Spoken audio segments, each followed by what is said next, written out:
Hey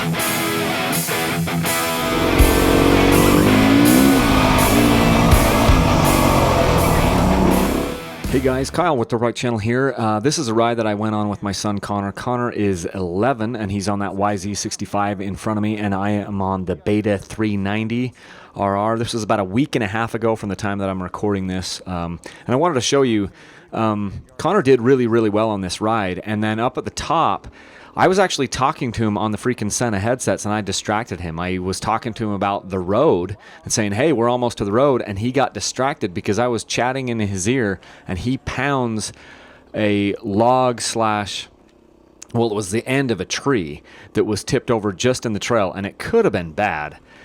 Obviously, the headsets can be used to warn people of things like that, which would help. In this case, because I was chatting in his ear, and I thought he saw the log, I didn't say anything about it because I could see it from where I was, and he just missed it and almost got hurt. It's about the 3-minute mark. I'll just let the video play out. We'll get up at the 3-minute mark, and you'll see what I'm talking about. Or just hand saws and cut them out.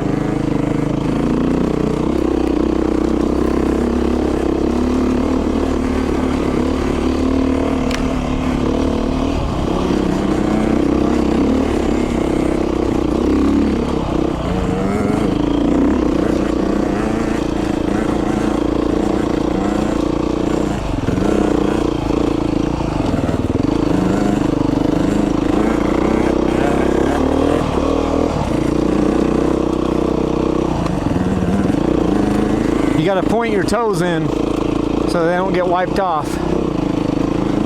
Yeah, that's better. Just keep the toes pointed in. Otherwise they can get ripped off the bike.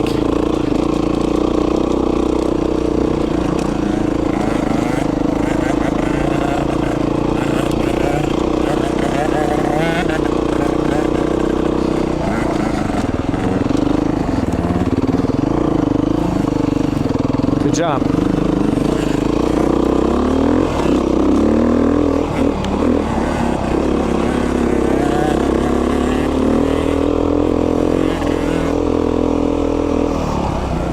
Yeah, you're climbing out of that rut, huh?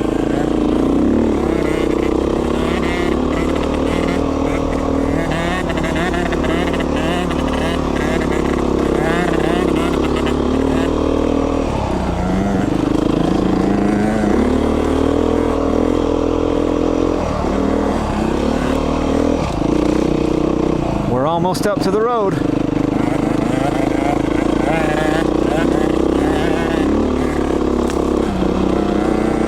I can see the road.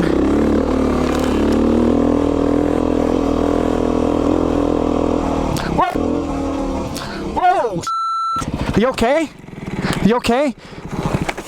Are you okay?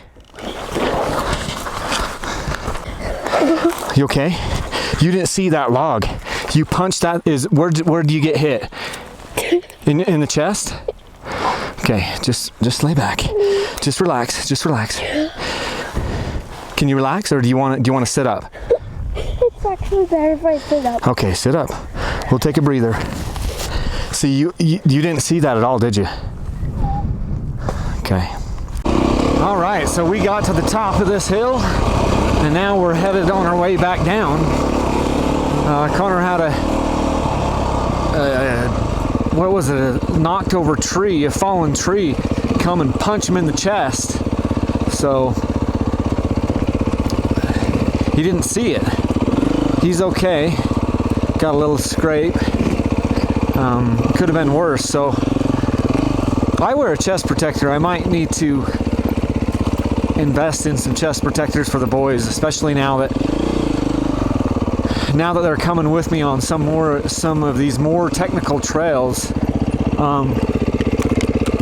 You never know. You never know what's going to happen. So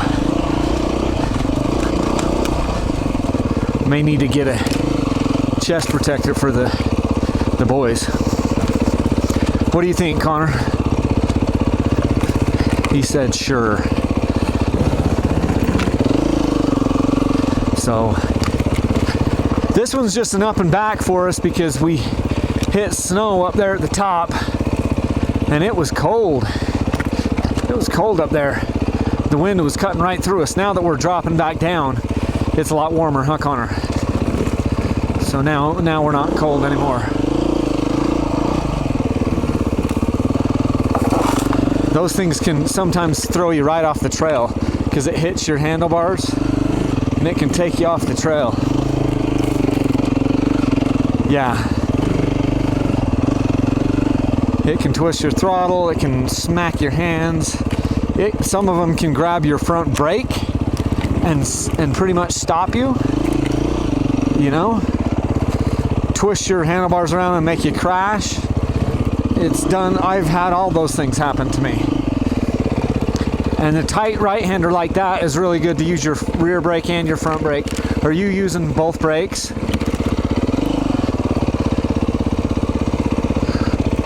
Okay, I want you to think about using the rear brake as well as the front brake. We're not trying to lock it up.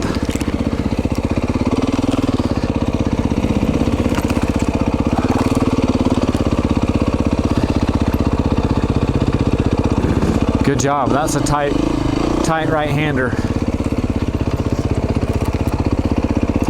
But yeah, if you can stand up while you're going down the hill and use your back brake and your front brake at the same time, and you just feather the brake, you don't want to skid the tire.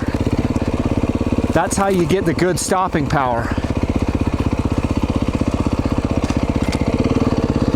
And sometimes it's a little easier to use your rear brake when you're standing, because when you're sitting, you have to use your whole leg to get it. You have to lift your leg up and push down with your toe, with your whole leg if you're sitting.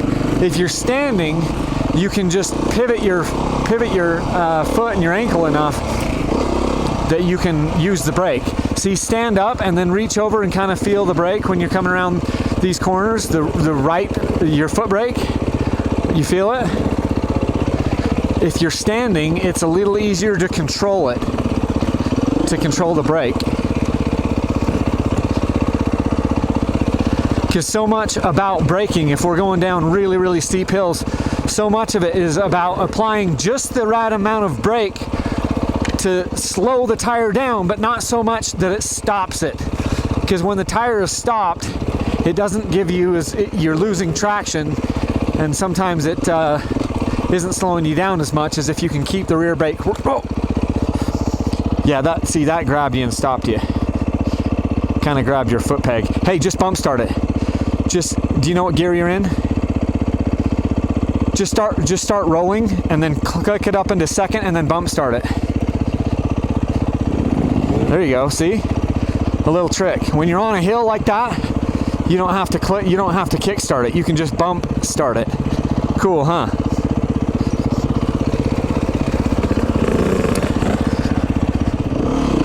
Okay, we're getting to the steep part that I helped you get up, but you're gonna do fine down it.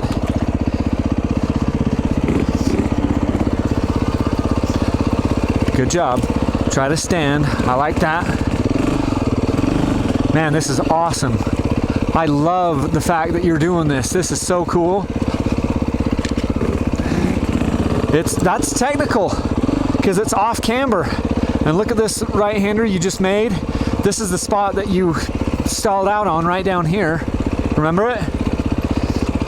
And look, you're going through it no problem, like a boss. See? Now you can set your mind at ease because you know the rest of the trail is easy, right? We got a few little creek crossings, but you've passed all the most difficult stuff. So now if it was like a worry in your mind, you can let that go. You know what I mean? If you were worried at all, let that go, and now the rest is just pure fun, right? Because sometimes that happens for me. If there's a spot on a trail that I'm a little bit worried about, you kind of have anxiety about it the whole time as you're coming back. If you know you have to go back through it or whatever, it gets in your head. Punch down to first. I got you. I don't know if you were in first. You might have been in second gear. Okay. You might have. At least I couldn't reach down. Well, I didn't see you reach down, but you were in first. Okay.